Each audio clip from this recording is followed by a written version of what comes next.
एक बहन ने सवाल पूछा, वो कहती हैं कि मेरे हाथ से कुरान पाक जो है वो नीचे गिर गया। मैंने पकड़ा, लेकिन वो मुझे पता नहीं चला कैसे नीचे गिर गया। तो कहती है, मुझे किसी ने कहा कि जितना कुरान पाक का वज़न है उसके बराबर अल्लाह की राह में अब गंदम जो है उसको सदका करो।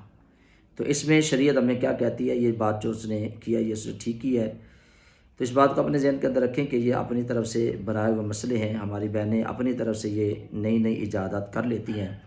अगर किसी ने कुरान पाक पकड़ा और जानबूझ के उसने नीचे नहीं गिराया, वो गिर गया है, तो इसमें अल्लाह ताला की बारगाह में वो सच्ची तौबा करे और आइंदा बहुत ज़्यादा इसमें एहतियात करे, क्योंकि कुरान पाक अल्लाह का कलाम है, बड़ा बाबरकत ये किताब है। तो हमें इसे बड़े एहतियात के साथ पकड़ना चाहिए।